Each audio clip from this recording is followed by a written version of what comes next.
Siapakah kini pelipur lara dan setia dan berwira? Siapakah kini pahlawan hati, pembela bangsa sejati? 5 tahun yang lalu. Siapakah kini pelipur lara dan setia dan berwira? Siapakah kini pahlawan hati, pembela bangsa? Kecuali tumbuh menjamurnya partai-partai politik, sejumlah agenda yang 25 tahun lalu digulirkan oleh gerakan reformasi ternyata belum mampu diwujudkan hingga hari ini.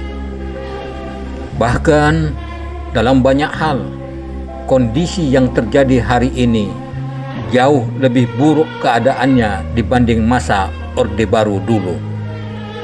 Misalnya dalam hal praktek KKN, kolusi, korupsi, dan nepotisme yang dulu dijadikan salah satu alasan untuk menggulingkan Presiden Soeharto. Apa yang dulu kita benci dari rejim Orde Baru, yakni KKN, kini justru terjadi secara masif dan bahkan lebih parah keadaannya.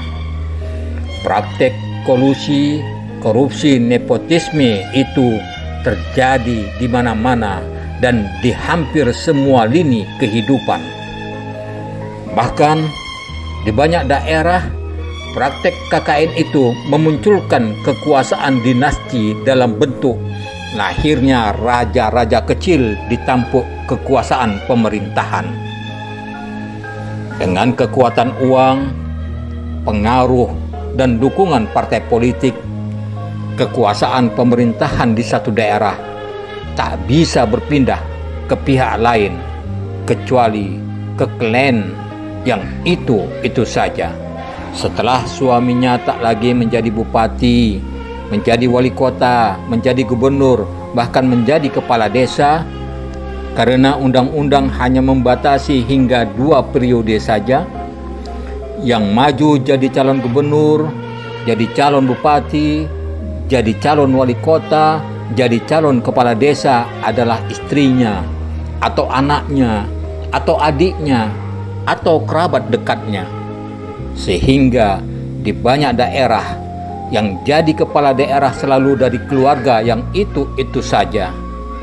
Satu suksesi kekuasaan pemerintahan yang rasanya muskil bisa dilakukan di masa Orde Baru. Salah satu produk reformasi adalah lahirnya Undang-Undang Nomor 12 Tahun 2003 tentang partai politik. Dengan undang-undang itu, secara politik memang demokrasi di negara ini seolah-olah tumbuh subur.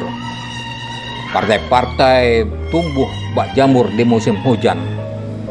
Namun, pada prakteknya, partai-partai itu setiap kali menjelang pemilu lalu membangun koalisi untuk merebut dan menguasai kekuasaan negara.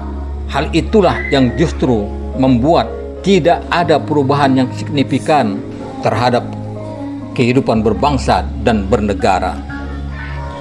Sebab akibat koalisi partai-partai itu, oposisi menjadi tidak berkembang, sehingga masih sangat banyak amanat gerakan reformasi yang tidak terlaksana hingga hari ini.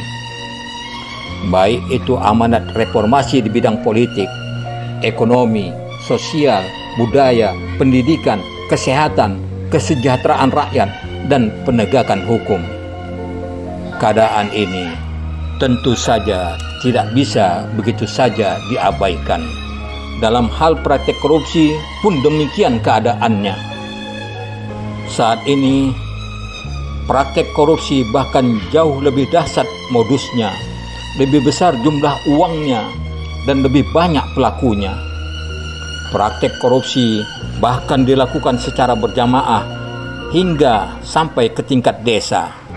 Meski sejak awal reformasi ada begitu banyak orang yang ditangkap Komisi Pemberantas Korupsi atau KPK karena melakukan tindakan korupsi, namun penangkapan itu tak membuat praktek korupsi langsung bisa dihapuskan. Dalam kasus korupsi, penegakan hukum ternyata tidak menimbulkan efek jera. Untuk koruptor, hukum masih belum jadi panglima. Bahwa selama reformasi terjadi penguatan di masyarakat sipil, hal itu ada benarnya. Tapi penguatan masyarakat sipil itu masih tetap dikontrol dan dibatasi oleh pasal-pasal dalam undang-undang, utamanya Undang-Undang Informasi dan Transaksi Elektronik, sehingga kebebasan berekspresi dan mengeluarkan pendapat belum sebagaimana yang diharapkan oleh suatu masyarakat yang demokratis. Selama reformasi, sejumlah orang bahkan telah diadukan, ditangkap, diadili, dan dipenjara karena dituduh dan divonis telah melanggar undang-undang ITE tersebut. Laporan Southeast Asia Freedom of Expression Network atau SafeNet mencatat sepanjang 2020 setidaknya terdapat 84 kasus pemidanaan terhadap warganet. Jumlah ini meningkat hampir 4 kali lipat dibanding dengan tahun sebelumnya. Dari jumlah tadi, mayoritas kasus atau 76% dijerat dengan berbagai pasal undang-undang ITE, di antaranya pasal 28 ayat 2 tentang ujaran kebencian. Adapun pada periode Januari hingga Maret 2023 tercatat 30 kasus kriminalisasi ekspresi dengan jumlah terlapor sebanyak 49 orang. Terbanyak yakni 14 kasus merupakan dugaan pelanggaran terkait pencemaran nama baik dengan menggunakan pasal 27 ayat 3 Undang-Undang ITE.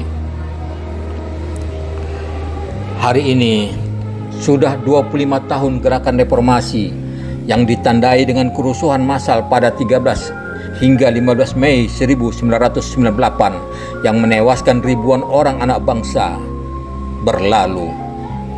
Kenangan pahit atas peristiwa yang dikenal dengan tragedi Mei 1998 itu, yang juga menghancurkan ratusan rumah, pusat-pusat perbelanjaan, gedung pertokoan, dan tempat-tempat usaha tersebut, masih membekas hingga sekarang. Lembaran hitam Mei kelabu tersebut sampai kini bahkan masih menyisakan air mata di kalangan sebagian anak bangsa. Peristiwa berdarah 13 hingga 15 Mei 1998 yang menandai jatuhnya rejim Orde Baru itu memang lebih dari sekedar chaos sosial. Peristiwa itu adalah juga pertempuran politik para elit di puncak kekuasaan negara. Sialnya, korban terbesar dari pertempuran para elit itu adalah rakyat yang tidak berdosa. Toko-toko dijarah, pasar swalayan dirampok, wanita-wanita seperti laporan Tim Gabungan Pencari Fakta atau TGVF dilecehkan dan diperkosa. Ribuan orang bahkan terpanggang hidup-hidup di pusat-pusat perbelanjaan yang dibakar massa. Sungguh, nilai-nilai luhur kemanusiaan, cinta kasih, persaudaraan, hak asasi manusia dalam peristiwa tragis itu tercampak ke dalam derajat paling rendah dari peradaban manusia. Hari ini, reformasi telah berusia seperempat abad lamanya. Harus diakui, secara politik ada banyak perubahan dan kemajuan yang dicapai. Namun secara ekonomi, sosial, dan budaya, amanat reformasi itu belum sepenuhnya terlaksana. Keinginan terjadinya perbaikan taraf hidup dan kesejahteraan rakyat sebagai buah dari reformasi masih jauh dari harapan. Karena itulah kita berharap para aktivis demokrasi, para pejuang HAM, para pencinta NKRI, siapapun nanti pemegang tampuk kekuasaan negara ini, untuk terus mengawal jalannya reformasi agar reformasi tidak melenceng atau bahkan dianggap gagal.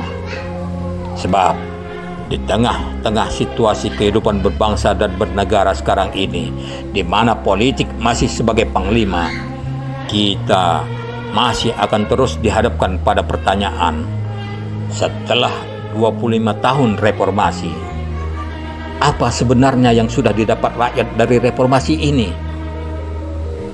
Sebagai rakyat, silahkan masing-masing kita menjawabnya. Siapa